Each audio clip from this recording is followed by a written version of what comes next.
Meus irmãos, o desejo do meu coração é que nós possamos, em tudo, meditar na palavra que cantamos e viver em conformidade com ela. Que o Senhor seja, de fato, tudo para nós, que a nossa vida seja, de fato, um caminhar no Senhor. Nós devemos ser conhecidos como era a igreja primitiva, aqueles do caminho, aqueles que conhecem Cristo como o único caminho, como verdade genuína em nossas vidas.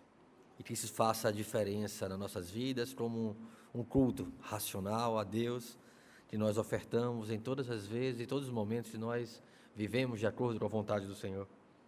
Eu convido os irmãos a abrir suas Bíblias no livro de Números. Livro de Números, no capítulo 16.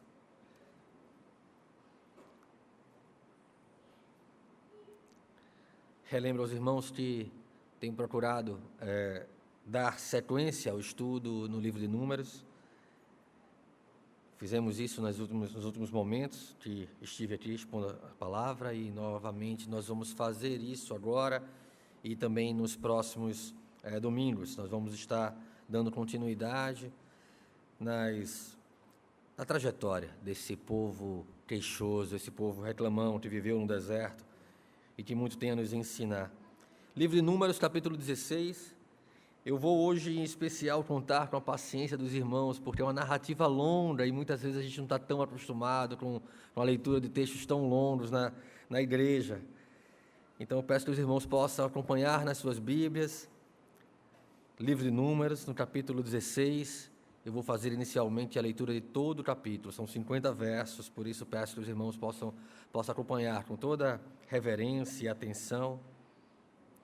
Também que as crianças possam aprender e apreender a palavra que será aqui pregada, que possa também fazer sentido em seus corações, que naquilo que elas não puderem entender, que após o culto, que no caminho dos seus lares, vocês possam, como pais, como responsáveis, explicar para elas as verdades profundas de Deus para as suas vidas. Livro de Números, capítulo 16, a partir do verso 1, diz assim: Corá, filho de Issá, filho de Coate, filho de Levi, tomou consigo Datã e Abirão, filhos de Eliabe, e Aom, filho de Pelete, filhos de Ruben. Levantaram-se perante Moisés com 250 homens dos filhos de Israel, príncipes da congregação, eleitos por ela, varões de renome, e se ajuntaram contra Moisés e contra Arão, e lhes disseram: basta, pois que toda a congregação é santa, cada um deles é santo, e o Senhor está no meio deles. Por que, pois, vos exaltais sobre a congregação do Senhor? Tendo ouvido isto, Moisés caiu sobre o rosto e falou a Corá e a todo o seu grupo, dizendo: amanhã, pela manhã, o Senhor fará saber quem é dele e quem é o santo que ele fará chegar a si. Aquele a quem escolher fará chegar a si. Fazei isto: tomai vós incensários, Corá e todo o seu grupo, e pondo fogo neles amanhã, sobre eles deitai incenso perante o Senhor. E será que o homem a quem o Senhor escolher, este será o santo. Basta-vos, filhos de Levi. Disse mais Moisés a Corá: ouvi agora, filhos de Levi, acaso é para vós outros coisa de somenos que o Deus de Israel vos separou da congregação de Israel, para vos fazer chegar a si, a fim de cumprirdes o serviço do tabernáculo do Senhor, e estardes perante a congregação para ministrar-lhes, e te chegar, Corá, e todos os teus irmãos, os filhos de Levi contigo, ainda também procurais o sacerdócio? Pelo que tu e teu grupo juntos estáis contra o Senhor. E Arão, que é ele para que murmureis contra ele? Mandou Moisés chamar a Datã e Abirão, filhos de Eliabe, porém eles disseram: não subiremos. Porventura é coisa só menos que vos fizeste subir de uma terra que mana leite e mel, para fazermos morrer neste deserto? Senão que também queres fazer-te príncipe sobre nós? Nem tampouco nos trouxestes a uma terra que mana leite e mel, nem nos deste campos e vinhas em herança. Pensas que lançarás pó aos olhos destes homens? pois não subiremos. Então Moisés irou-se muito e disse ao Senhor: não atentes para a sua oferta, nenhum só jumento, não atentes para a sua oferta, nenhum só jumento levei deles, e nenhum mal deles, e a nenhum deles fiz mal. Disse mais Moisés a Corá: tu e todo o teu grupo, ponde-vos perante o Senhor, tu e eles, e Arão, amanhã. Tomai cada um o seu incensário, e neles ponde incenso. Trazei-o cada um o seu, perante o Senhor, 250 incensários. Também tu e Arão, cada qual o seu. Tomaram, pois, cada qual o seu incensário. Neles puseram fogo. Sobre eles deitaram incenso, e se puseram perante a porta da tenda da congregação, com Moisés e Arão. Corá fez ajuntar contra eles todo o povo à porta da tenda da congregação. Então a glória do Senhor apareceu a toda a congregação. Disse o Senhor a Moisés e a Arão: apartai-vos do meio dessa congregação, e os consumirei no momento. Mas eles se prostraram sobre o seu rosto e disseram: ó Deus, autor e conservador de toda a vida, acaso por pecar um só homem indignar-te-ás contra toda esta congregação? Respondeu o Senhor a Moisés: fala a toda a congregação, dizendo: levantai-vos do redor da habitação de Corá, Datã e Abirão. Então se levantou Moisés e foi a Datã e a Abirão, e após ele foram os anciãos de Israel. E disse à congregação: desviai-vos, peço-vos, das tendas destes homens perversos, e não toqueis nada do que é seu, para que não sejas arrebatados em todos os seus pecados. Levantaram-se, pois, do redor da habitação de Corá, de Datã e Abirão. E Datã e Abirão saíram e se puseram à porta da sua tenda, juntamente com suas mulheres, seus filhos e suas crianças. Então disse Moisés: nisto conhecereis que o Senhor me enviou a realizar todas essas obras, que não procedem de mim mesmo. Se morrerem estes, como todos os homens morrem, se forem visitados por qualquer castigo, como se dá a todos os homens, então não sou enviado do Senhor. Mas se o Senhor criar alguma coisa inaudita, e a terra abrir a sua boca e os tragar com tudo que é seu, e vivos descerem ao abismo, então conhecereis que estes homens desprezaram o Senhor. E aconteceu que, acabando ele de falar todas estas palavras, a terra debaixo dele se fendeu, abriu a sua boca e os tragou com as suas casas, como também todos os homens que pertenciam a Corá e todos os seus bens. Eles e todos os que lhe pertenciam desceram vivos ao abismo, e a terra os cobriu, e pereceram do meio da congregação. Todo Israel que estava ao redor deles fugiu do seu grito, porque diziam: não suceda que a terra nos trague a nós também. Procedente do Senhor saiu fogo e consumiu os 250 homens que ofereciam incenso. Disse o Senhor a Moisés: dize a Eleazar, filho de Arão, o sacerdote, que tome os incensários do meio do incêndio e espalhe o fogo longe, porque santos são.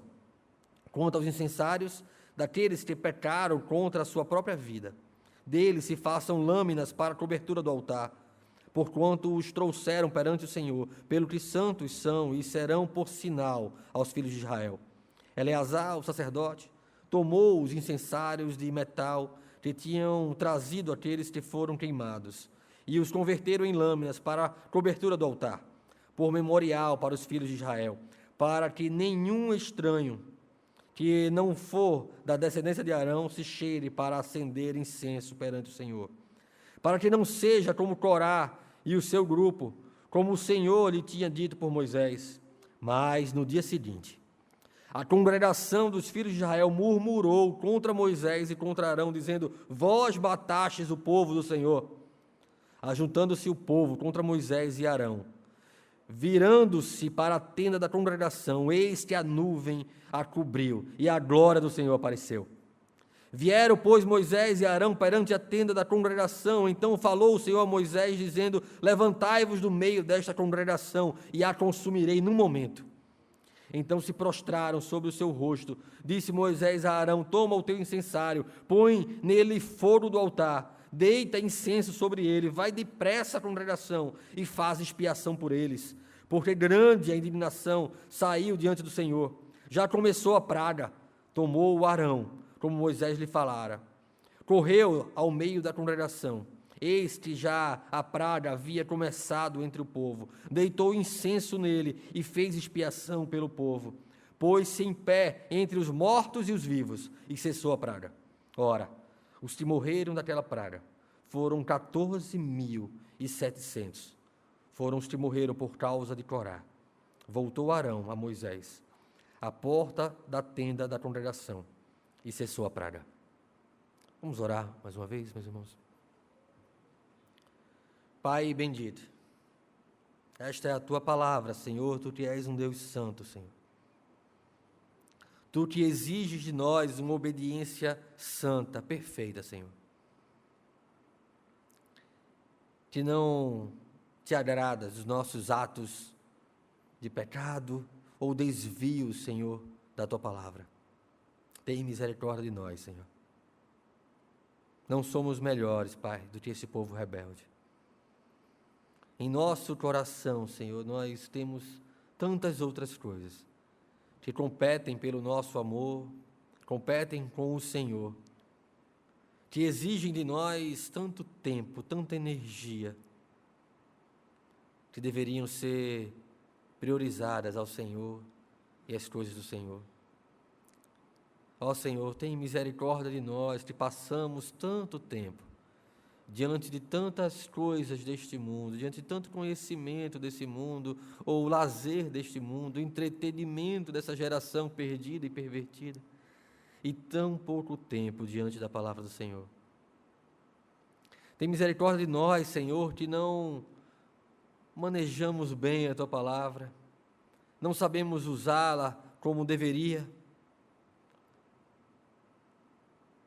e falhamos, Pai, tantas vezes em seguir nos teus caminhos. Tem misericórdia de nós, Senhor, que quando tudo vai bem, nos esquecemos que vai bem porque o Senhor assim o faz. E quando vai mal, nos recusamos a obedecer o Senhor, rejeitando a severidade do Senhor, a disciplina do Senhor. Tem misericórdia de mim, Senhor, que a minha indignidade não venha comprometer a pureza e seriedade da tua palavra. Que o Senhor possa habitar no meio da tua igreja. Que o Senhor possa refletir em nós o teu povo, povo de propriedade do Senhor, povo que o Senhor santificou, separou para a glória do seu nome. Que o Senhor possa fazer-nos compreender a largura, a altura e a profundidade do teu amor, sendo guiados assim pela tua santa e poderosa vontade revelada, Senhor. Assim, Deus, nós te pedimos, em nome de Jesus. Amém. Amém.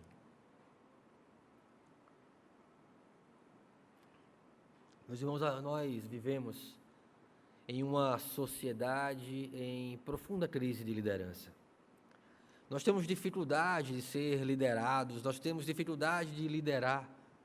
As lideranças em nosso meio são cada vez mais fragilizadas, as lideranças em nossas famílias são cada vez mais fragilizadas por uma cultura que não condiz com aquilo que o Senhor requer que seja a família da igreja e a igreja em si.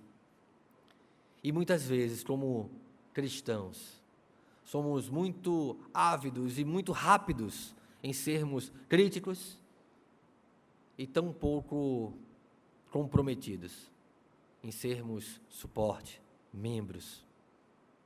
Muitas vezes temos até alguma facilidade de chorar com os que choram, mas somos tomados de inveja quando temos que nos alegrar com os que se alegram. Somos um povo de coração desviado do Senhor. E o Senhor precisa constantemente nos recuperar o coração, constantemente nos pôr de novo em direção, para que nós possamos, de fato, viver aquilo que a palavra do Senhor requer de nós. Ocupamos o tempo que deveria ser dedicado ao Senhor, ocupamos com tantos outros afazeres, que o dia que o Senhor separou para a sua adoração, compete com a minha vontade de lazer e entretenimento. E então a adoração do Senhor muitas vezes fica em segundo plano, e a adoração do Senhor muitas vezes fica, se houver tempo, se eu estiver disposto, se eu não estiver cansado de todas as outras coisas que estão centralizadas na minha própria vontade e no meu eu.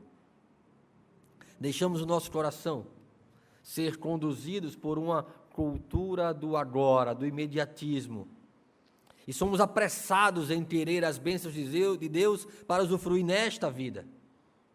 E nos esquecemos que estamos sendo preparados para uma eternidade com Ele nos céus. O livro de Números nos lembra que somos peregrinos. O livro de Números nos lembra que nós não estamos em casa. Nós não estamos na terra que o Senhor prometeu. Aqui não é a promessa de Deus. Aqui é um caminho, é um meio para chegarmos até ela. Algo que estamos aqui atravessando e sendo moldados e forjados dia após dia. Talvez alguns de maneira mais confortável e outros de fato sentindo o calor do deserto. Mas que nós temos que atravessar, crendo que todas as coisas, todas as circunstâncias cooperam para o bem daqueles que amam a Deus. E aqueles que amam a Deus, amam porque foram amados primeiro. Porque Deus os amou, o Senhor os separou.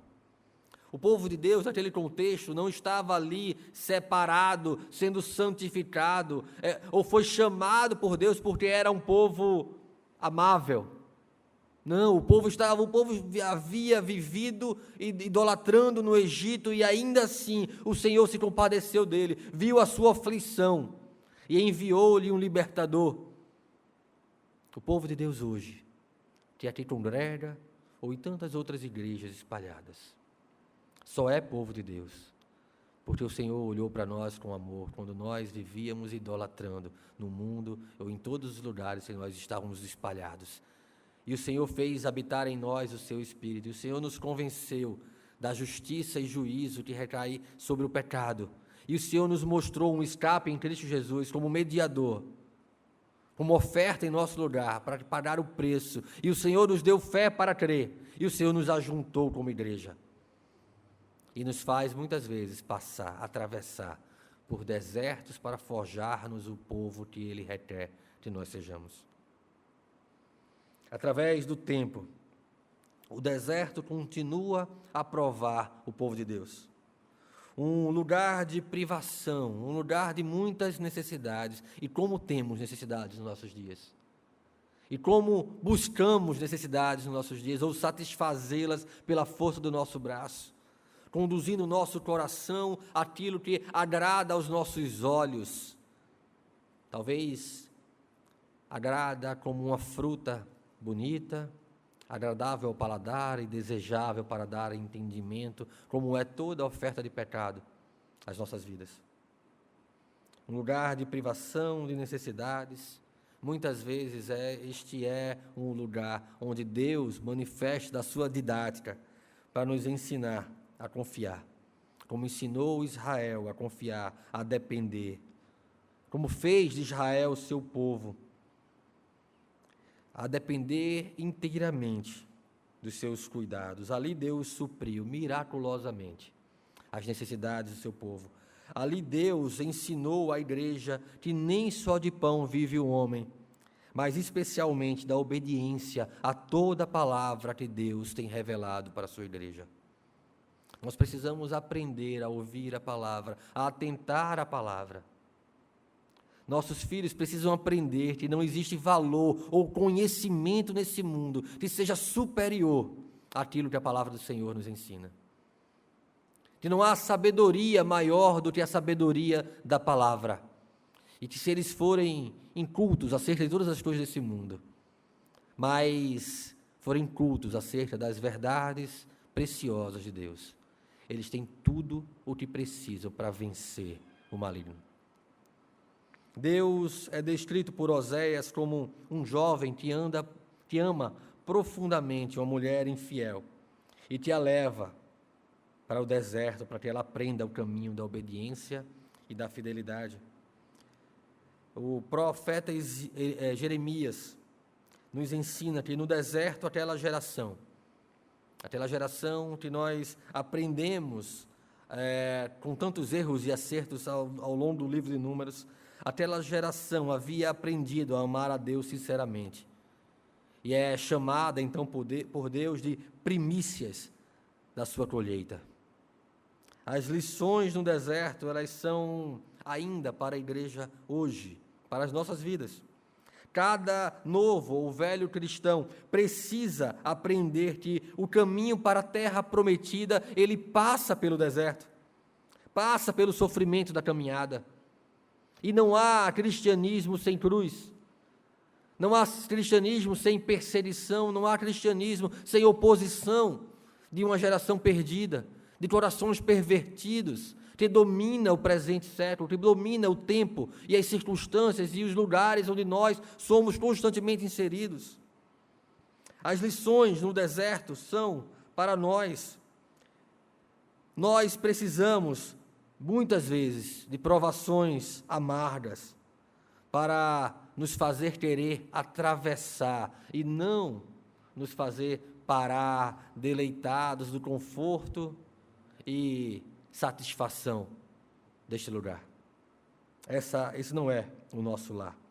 A terra prometida é um lugar que se chega pela estrada da obediência. E não podemos obedecer aquilo que nós não conhecemos.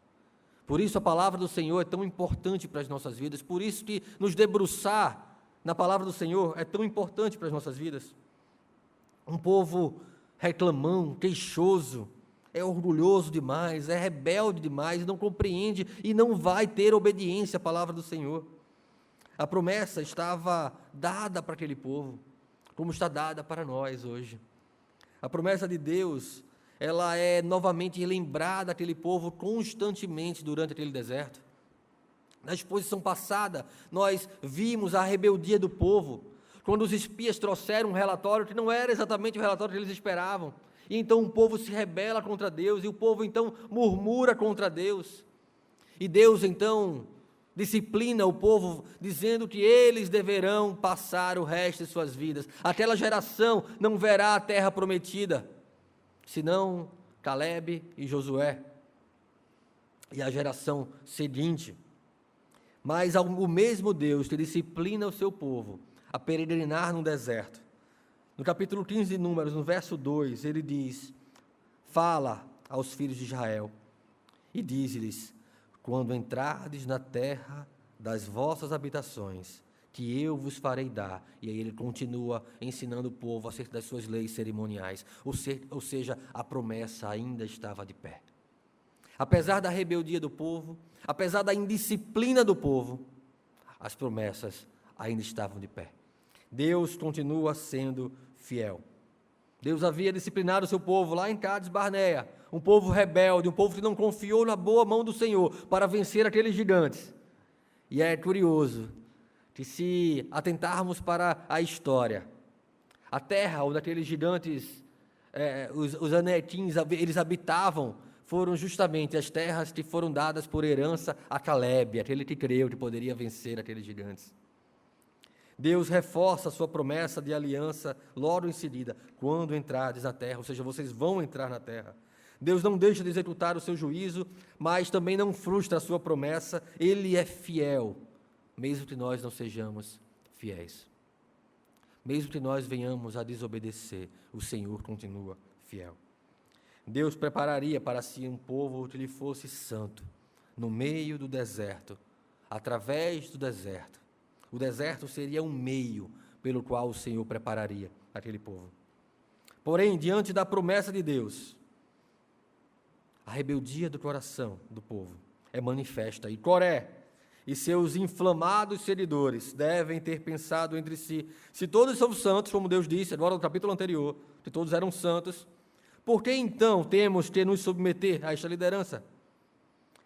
Deveria ser então dito a Coré e a seus seguidores: sim, todos são santos de Deus, porém é Deus quem os santifica, e é Deus quem determina o papel de cada um de nós. Números capítulo 16, verso 3, diz assim: eles se ajuntaram contra Moisés e Arão e lhes disseram: basta, A assembleia toda é santa, cada um deles é santo, e o Senhor está no meio deles. Então por que vocês se colocam acima da assembleia do Senhor? Há duas verdades nessa acusação, que é importante nós saibamos se de fato é verdade. Cada um deles é santo. O Senhor havia dito lá no verso 40 do capítulo 15, que eles deveriam, dentre as cerimônias ali listadas, eles deveriam costurar, usar as borlas das suas roupas, como um sinal de santidade. Então, saberia se aquele ali é o povo de Deus. E também era verdade que o Senhor estava no meio deles. O Senhor havia se manifestado tantas vezes. Os guiava no deserto como uma nuvem pela manhã e como uma coluna de fogo durante a noite. E onde a nuvem ia, o povo ia, e quando a nuvem parava, o povo parava. Deus estava no meio do seu povo. E por isso aquele era um povo santo, porque onde Deus está, Ele santifica. Onde Deus habita, Ele santifica. Se o Espírito de Deus habita em nossos corações, é porque nós somos e estamos sendo santificados. O que não estava sendo considerado ali por Coré, ou Corá, depende da tradução, é a vontade de Deus. Ele é quem estabelece os papéis de seus líderes e de seus liderados.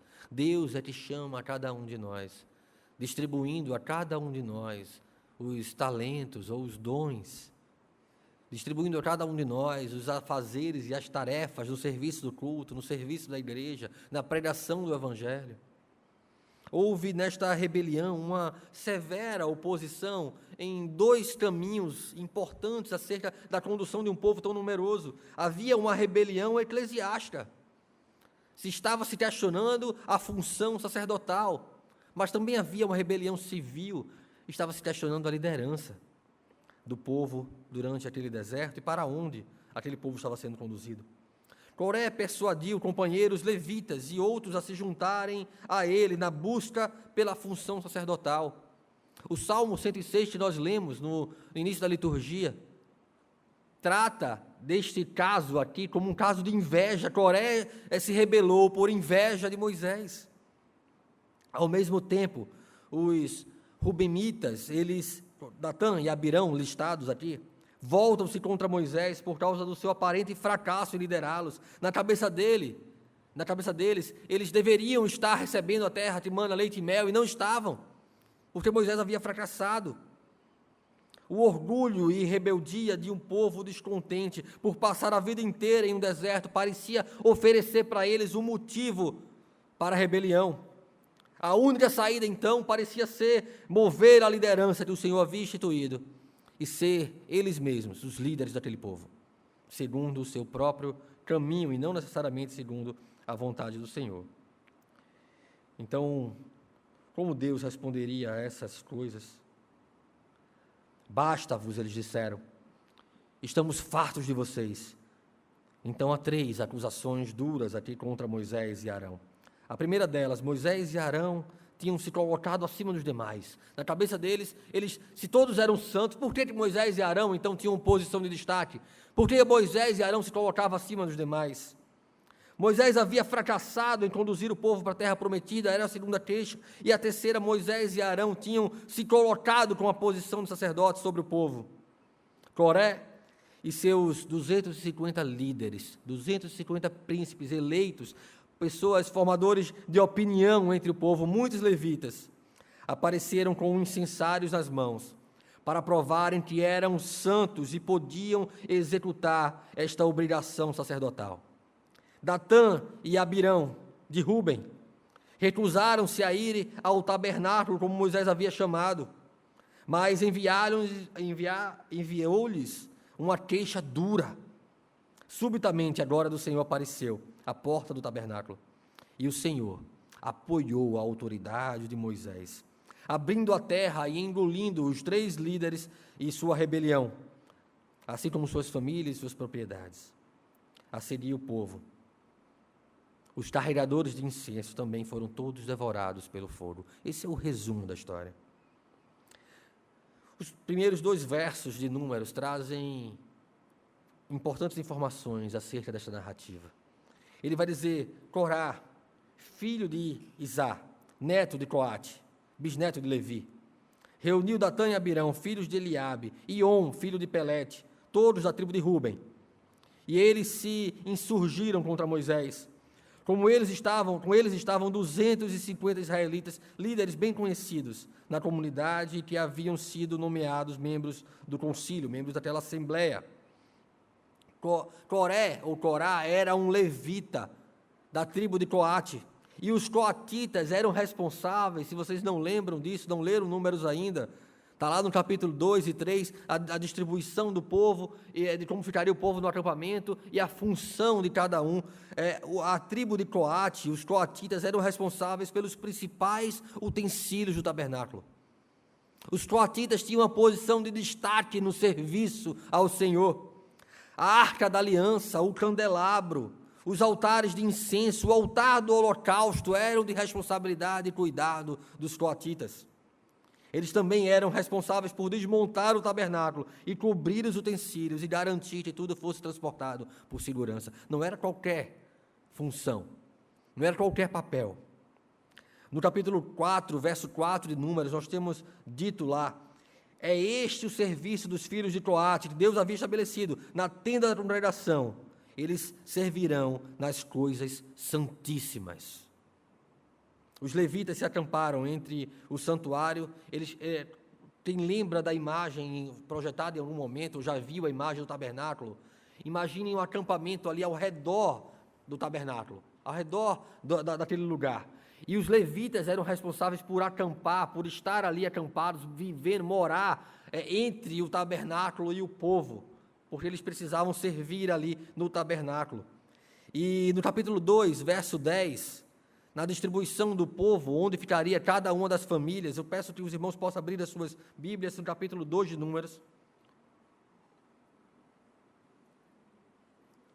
A gente não presta muita atenção nessas coisas de lugar de acampamento, de genealogia, mas tem algumas informações importantes aqui. A Bíblia, se ela colocou no texto, é porque é importante para a gente. Capítulo 2, verso 10, vai dizer, Deus falando ali sobre a distribuição, Moisés orientando sobre a distribuição do povo, vai dizer, olha, o estandarte do arraial de Ruben, segundo as suas turmas, estará para o lado sul. E Elisu, filho de Sedeu, será príncipe dos filhos de Ruben. Para onde estará o estandarte da família de Ruben? Para onde eles estarão acampados? Para o lado sul. Agora vá para o capítulo 3, versos 27 ao verso 29. Vamos ler juntos? Capítulo 3 de Números, versos 27 ao verso 29. De Coate é a família dos Anramitas, e a dos Izaritas, e a dos Hebronitas, e a dos Uzielitas. São estas as famílias dos coatitas, contados todos os homens, da idade de 1 mês para cima, foram 8.600, que tinham a seu cargo o santuário. As famílias dos filhos de Coate se acamparão do lado do tabernáculo, do lado sul. Veja que coisa interessante. Coré fazia parte do grupo dos coatitas. Então Coré estava ali acampado com os coatitas do lado sul. Mas não só Coré, Datã e Abirão, que era da família de Ruben, também estavam do lado sul. Era fácil terem contato. Era fácil que conversassem sobre as suas insatisfações, sobre as suas queixas. Não é assim na igreja? Não é assim? A gente começa a se queixar com o irmão que está no banco da frente, no banco de trás. A gente começa a mover as nossas reclamações com aqueles que estão à nossa volta. O nosso ciclo de confiança. E cada um do ciclo de confiança tem o seu próprio ciclo de confiança. E as fofocas começam a se espalhar na igreja. Eles estavam juntos do lado sul. Eles conviviam. Eles conversavam e eles se juntaram contra a autoridade do Senhor. É interessante que Omo, filho de Pelete, citado lá no início do capítulo 16, ele desaparece ao longo do texto. Eu não sei se em algum momento ele, percebendo a besteira que estavam fazendo, ele fez, não vou por esse caminho não, tanto que ele não é mais citado, apenas Datã e Abirão da tribo de Ruben, continua sendo citado no texto, mas juntos ali, no lado sul. Aqueles homens se juntaram para inflamar o povo contra a autoridade do Senhor. Coré se mostra um homem bem articulado. Ele seduz a liderança da tribo de Ruben, uma das tribos mais importantes nas guerras ao longo de todo o período que o povo passou no deserto. Eles começam a questionar tanto a autoridade quanto o ministério de Moisés. Ele ainda se torna porta-voz de um grupo de 250 líderes dentre o povo, pessoas escolhidas, homens formadores de opinião dentro da igreja. Tanto Coré, como o próprio Moisés e Arão. Isso também é importante, talvez você não tenha atentado para a descendência, a genealogia de Coré. Eu não vou nem pedir para que você leia de novo, mas também Moisés e Arão eram coatitas, também Moisés e Arão eram da tribo de Coate. A gente está falando de primos, de família aqui, disputando liderança, pessoas próximas. Moisés já havia enfrentado coisa semelhante quando sua irmã e seu irmão Arão haviam questionado a sua liderança. Deus, então, reforçara que Moisés era o escolhido. Inclusive, sua irmã teve lepra, ele teve de interceder por ela para que ela fosse curada. Também na família de Arão, seus filhos, pouco antes do povo sair do Sinai, lá ainda no livro de Levítico, foram incendiados, foram mortos por oferecerem um fogo estranho ao Senhor, por oferecerem substância estranha no incensário ao Senhor.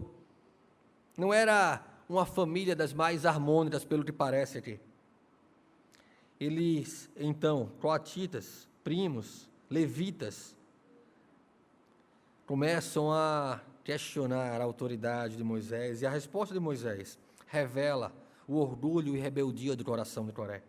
Nos versos 8 a 11 do capítulo 16, Moisés vai dizer: disse também Moisés a Corá, agora ouça-me, levitas. Percebam que Moisés está falando a Corá, mas ele chama a atenção a toda aquela tribo, ele chama a atenção a toda a tribo de Levi, responsável pelo serviço do culto. Agora ouçam-me, levitas, não lhes é suficiente que Deus, o Deus de Israel, os tenha separado do restante da comunidade de Israel e os tenha trazido para junto de si, a fim de realizarem o trabalho no tabernáculo do Senhor e para estarem preparados para servir a comunidade? Ele trouxe você e todos os seus irmãos levitas para junto dele, e agora vocês querem também um sacerdócio? É contra o Senhor que você e todos os seus seguidores se ajuntaram. Percebam, não é suficiente, é só menos que tenhamos sido transportados do império das trevas para o reino do Filho do seu amor. Vamos ficar ainda murmurando e fazendo fofoca dentro da igreja? Não é suficiente, Deus já nos tem ajuntado quando nós estávamos dispersos, andando segundo a inclinação do nosso coração. Ainda temos que servir de pedra de tropeço para os irmãos da igreja?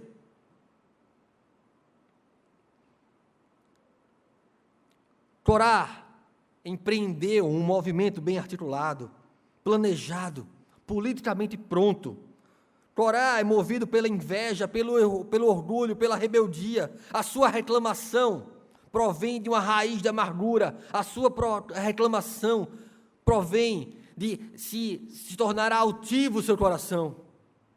Assim como surge dentro da igreja, entre os formadores de opinião do nosso meio, entre falsos mestres de redes sociais, entre pastores online, líderes, dizendo-se em favor da boa teologia, do amor ou da distribuição democrática dos dons divinos, desejando exercer poder sobre corações descuidados, despreparados, enfraquecidos pela falta de compromisso com a palavra do Senhor, que se deixam conduzir por todo o vento de doutrina, usando equivocadamente a palavra do Senhor para satisfazer as suas próprias ambições e interesses, como fez Coré, os quais Deus não os escolheu.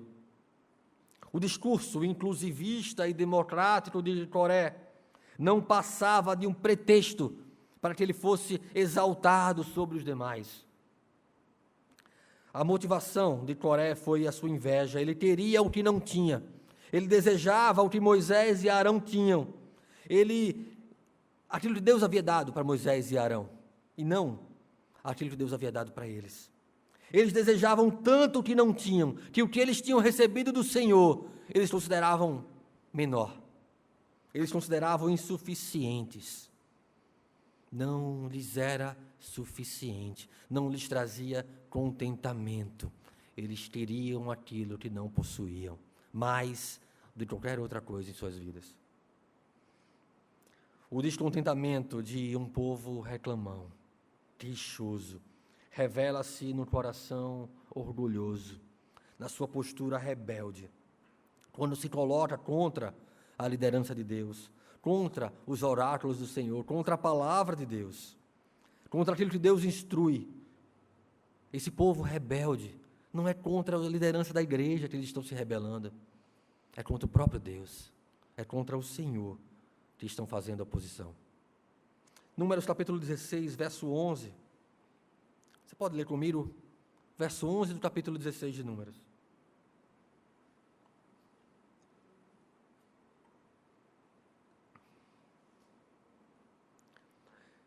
Pelo que tu e todo o teu grupo juntos estais contra o Senhor, e Arão, que é ele para que murmureis contra ele? Quem é Arão, meus irmãos? Quem são fulano, ciclano, beltrano? Líderes da igreja, são servos, instrumentos de Deus para o crescimento da igreja, falhos muitas vezes. Orem pelos seus líderes, orem pelos seus diáconos, orem pelos líderes de ministérios, orem pelos seus irmãos, orem pelos líderes de suas famílias, pelos seus pais, pelos seus avós, orem pelos pastores da igreja, orem pelos presbíteros. São homens falhos em seus corações, que dependem tão somente da graça do Senhor, e serão aquilo que o Senhor Deus fizer deles. Quem é Arão, senão um servo do Senhor? Quem são os líderes da igreja, senão instrumentos de Deus? O sacerdócio de todos os crentes não elimina a prerrogativa da vocação divina. Deus chamou cada um para um santo propósito.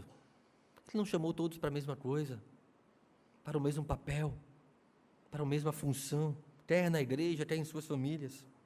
Quem é Paulo, quem é Apolo, quem é Pedro? Paulo usa as mesmas interrogações aqui para dizer quem é Paulo. Vocês estão fazendo facção dentro da igreja de Corinto. Para quê? Quem é Paulo? Quem é Pedro?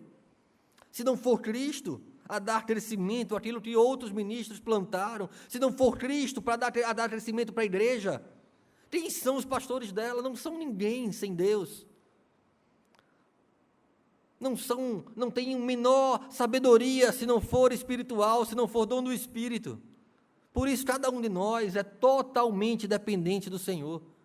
Cada um de nós carece totalmente da glória e da graça de Deus, e não somos nada sem ela. Datã e Abirão acusam Moisés de ter enganado o povo. Eles chamam o Egito de terra que mana leite e mel. Vocês percebem a gravidade disso? Título que Deus havia dado, a sua promessa, Deus havia dado a terra prometida.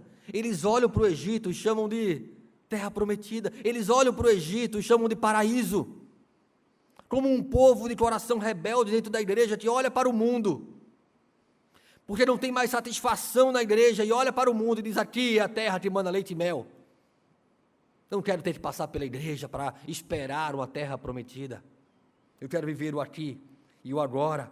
Um povo rebelde, um povo reclamão, que não tem satisfação na graça divina, que chama o mundo de paraíso e chama o ímpio de irmão, busca conselhos entre os incrédulos, sentem prazer na companhia dos pecadores e compartilha o seu íntimo com quem não tem o temor de Deus. Foi isso que nós cantamos quando cantamos o Salmo 1 aqui na igreja.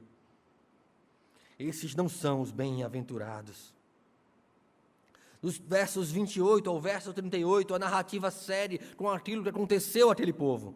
E disse Moisés: assim vocês saberão que o Senhor me enviou para fazer estas coisas, e que isso não partiu de mim. Se estes homens tiverem morte natural, experimentarem somente aquilo que normalmente acontece com os homens, então o Senhor não me enviou. Mas se o Senhor fizer acontecer algo totalmente novo, se a terra abrir a sua boca e os engolir, junto com tudo o que é deles, e eles descerem vivos ao Sheol, se eles descerem vivos ao abismo, então vocês saberão que estes homens desprezaram o Senhor. Não foi a mim que eles estão desprezando. Eu lembro, lendo esse texto, daquilo que nós aprendemos em tantas mensagens acerca da vida de Samuel, quando o povo pede um rei, e Deus diz a Samuel: Samuel, não fica triste com isso. Não é a você que eles estão desprezando, mas é a mim. E aí Deus dá a Saul como disciplina ao povo. Assim Moisés acabou de dizer tudo isso. O chão debaixo deles fendeu-se, e a terra abriu a sua boca e os engoliu, juntamente com as suas famílias. E todos os seguidores de Corá, e com todos os seus bens, desceram vivos à sepultura, com tudo que possuíam, e a terra fechou-se sobre eles. E pereceram dentre a assembleia, diante de todos. Diante dos seus gritos, todos os israelitas ao redor fugiram gritando: a terra vai nos engolir também. Então veio o fogo da parte do Senhor, e consumiu uns 250 homens que ofereciam incenso. O Senhor disse a Moisés: diga a Eleazar, filho do sacerdote Arão, que apanhe os incensários dentre os restos fumegantes, e espalhe as brasas, porque os incensários são santos. Os incensários dos homens que pelo seu pecado perderam a vida serão batidos em forma de lâminas e servirão de revestimentos do altar, porque foram apresentados ao Senhor e se tornaram sagrados, que sejam como um sinal para os israelitas. Não só a terra se abriu a sua boca e tragou a iniquidade, como aqueles que ofereciam incenso sem a autoridade foram também consumidos. Os incensários que serviam ao Senhor, esses foram utilizados como um memorial da disciplina do Senhor, para que o povo pudesse se lembrar de que Deus é Deus e Ele é santo, e exige que o povo seja santo diante dEle. Um povo santo precisa andar em santidade. Um povo santo precisa progredir em santidade, de glória em glória, de fé em fé, de provação em provação, se assim for, sendo moldados e forjados aquilo que o Senhor tem reservado para a sua igreja. O castigo de Deus dá testemunho de que o salário da rebeldia, o salário do pecado é a morte. Os incensários são transformados em lâminas para o altar, para que todos pudessem ver, um memorial, para que o povo pudesse andar em obediência. O caminho da santidade é o caminho da obediência, é o caminho da humildade, não da altivez, não do orgulho, não de quem quer ser, de quem quer fazer de qualquer jeito, porque de qualquer jeito aqueles que conduziam os incensários foram consumidos. De qualquer jeito, aqueles que queriam ser líderes e não foram escolhidos por Deus, foram tragados pela terra. Um coração rebelde só vai nos levar à perdição, ao orgulho e à rebeldia. O gosto pessoal e o desejo pelo poder são os motivadores do fracasso e do fracasso de muitos líderes na igreja. Muitos que passam pelos nossos caminhos, em nossas igrejas, que sentaram em bancos ao nosso lado, foram movidos pela rebeldia, pelo desejo de querer ser aquilo que não eram, de querer encontrar uma igreja segundo a sua vontade, que servisse aos seus próprios interesses. Não devemos alimentar os corações dos rebeldes, meus irmãos. Não devemos dar ouvidos aos rebeldes.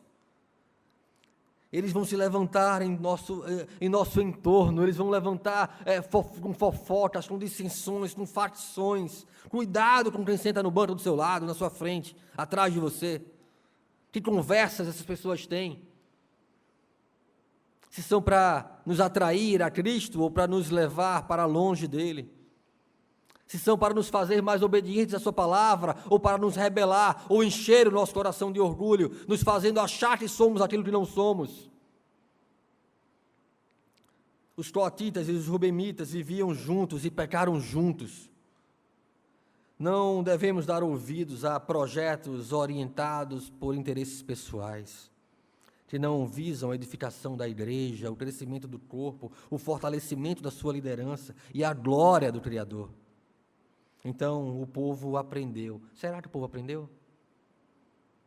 Será que aquele memorial de incensários, de 250 homens mortos, será que aquelas famílias tragadas pela terra que se abriu, foi suficiente para o povo aprender?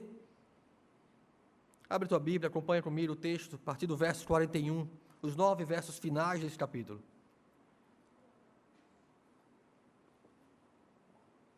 Mas, no dia seguinte, toda a congregação dos filhos de Israel murmurou contra Moisés e contra Arão, dizendo: vós matastes o povo do Senhor. Eu fico imaginando a dimensão que eles achavam que era o poder de Moisés, de fazer a terra tragar o povo, de fazer os incensários consumir aqueles homens, porque eles acusam Moisés, e quem fez foi o Senhor. Então continuou: ajuntando-se o povo contra Moisés e Arão, e virando-se para a tenda da congregação, eis que a nuvem a cobriu, e a glória do Senhor apareceu. Vieram, pois, Moisés e Arão perante a tenda da congregação. Então falou o Senhor a Moisés, dizendo: levantai-vos do meio desta congregação, e a consumirei num momento. Então se prostraram sobre o seu rosto. Disse Moisés a Arão: toma o teu incensário, põe nele fogo do altar, deita incenso sobre ele, vai depressa à congregação, e faz expiação por eles, porque grande indignação saiu de diante do Senhor. Já começou a praga. Tomou o Arão, como Moisés lhe falara, correu ao meio da congregação. A praga havia começado entre o povo, deitou o incenso nele e fez expiação pelo povo, pôs-se em pé entre os mortos e os vivos, e cessou a praga. Ora, os que morreram naquela praga não foram 250 pessoas, 3 famílias. Os que morreram daquela praga foram 14.700, fora os que morreram por causa de Corá. Voltou Arão a Moisés, à porta da tenda da congregação, e cessou a praga. Olha a dimensão que a rebeldia do povo tomou. Olha a dimensão que a insatisfação com Deus tomou no meio daquela igreja. A rebeldia do povo se estendeu até o dia seguinte. As pessoas se levantaram contra a disciplina do Senhor. E se fez necessário que um mediador intercedesse pelo povo. Um mediador se pusesse ali entre os vivos e os mortos e fizesse expiação para a salvação deles. Não é diferente no nosso caso, na igreja hoje. Sem um mediador a interceder por nós, sem um mediador sendo posto entre os vivos e os mortos e fazendo expiação em si mesmo, no nosso lugar, nós todos seríamos consumidos pela praga do pecado, pela condenação do pecado, pelo inferno que é consequência dos nossos pecados. Somos vasos de barro, meus irmãos, somos homens falhos, muitas vezes ignorantes, mas cheios do tesouro da graça do Senhor. Isso é a igreja. Nosso sacerdócio, o sacerdócio universal dos crentes, está fundamentado tão somente pelo poder divino, não está em nossas capacidades, não está em nossas posições, em nossa erudição, nossa eloquência. Todos nós carecemos de um mediador. Cristo é o nosso mediador. Ele é o bom pastor. Quem é Arão ou quem é Moisés? Quem sou eu ou você? Senão servos de Deus Altíssimo e instrumentos da graça do Senhor. Não nos basta a graça de Deus? Não nos é suficiente as promessas que o Senhor tem posto em sua aliança? Queremos mais? Queremos a glória desse mundo? Teremos a satisfação no tempo presente, se esquecendo das coisas que o Senhor tem reservado para nós? Não é suficiente o que Deus nos tem dado? Continuamos desejando aquilo que não temos, querendo demais aquilo que não é nosso? Precisamos de glória e posição entre homens que não conhecem o Senhor para nos satisfazermos? Basta-nos aquilo que o Senhor nos tem dado. Chega de querer aquilo que não é para nós. Chega de desejar aquilo que não é para nós, de sacrificar o nosso coração com ansiedade, com impaciência, como se Deus não fosse suficiente. Não podemos nem ler o verso 1 do Salmo 23, porque se dizemos que o Senhor é o nosso pastor, e depois completamos e temos tantas coisas que nós sentimos falta, e queremos tantas coisas para sermos felizes, a verdade de Deus não está em nós, porque não temos contentamento no Senhor, e somos somente um povo reclamão, queixoso diante de Deus. Precisamos, então, reconhecer que o poder de Deus precisa nos aperfeiçoar em nossas fraquezas, nos fortalecer, para que nós alcancemos corações obedientes pela graça do Senhor, e tão somente pela graça do Senhor. Que o Senhor possa fazer prosperar a sua palavra em nossos corações, que o Senhor humilhe a nossa arrogância, que nós possamos compreender que nós não somos nada sem o Senhor, mesmo que sejamos muita coisa aos olhos dessas pessoas. Sem o Senhor, nós não somos nada, estamos perdidos e mortos. Meus irmãos, eu não sei quantos de vocês, ao longo desse ano que passou, ou refletindo sobre o ano que passou e aproveitando o contexto que nós estamos de uma virada de ano, puderam se alegrar em Deus, sim, se alegrar mesmo em meio a uma pandemia, de ter saúde enquanto tantos perderam, de ter pessoas queridas com quem celebrar enquanto tantas outras se foram. Muitos de nós ainda terem sido preservados em seus empregos quando isso tem sido tão difícil no mundo afora. Deus nos tem dado tudo o que precisamos, porque Ele é todo o suficiente para nós. Que a sua misericórdia possa cobrir o nosso coração e nos dar entendimento para vivermos a palavra do Senhor da prática em nossas consciências, em nosso contentamento. Vamos fechar nossos olhos, vamos orar a Deus. Depois da oração, os convido a ficar de pé para juntos cantarmos um hino ao Senhor. Que o Senhor sucede o nosso coração. Pai bendito, todo-poderoso Deus, aquieta, Senhor, o nosso orgulho, humilha a nossa arrogância, Senhor, para que nós venhamos a desejar tão somente aquilo que o Senhor nos tem dado ou tem reservado para nós. Que não queiramos de mais nada em nossas vidas, para que isso não se torne um ídolo em nossos corações. Que queiramos em conformidade com a Tua vontade, mas se não tivermos, Senhor, aquilo que queremos, que estejamos sempre contentes com aquilo que temos,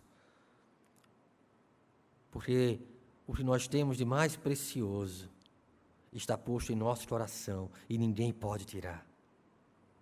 Nada pode nos separar do amor de Deus. Que diremos, pois, se Deus é por nós, quem será contra nós? Ó Pai, graças te damos, Senhor, porque onde havia muito pecado, superabundou a Tua graça e misericórdia, e nós que não éramos povo, fomos feitos povo, Senhor.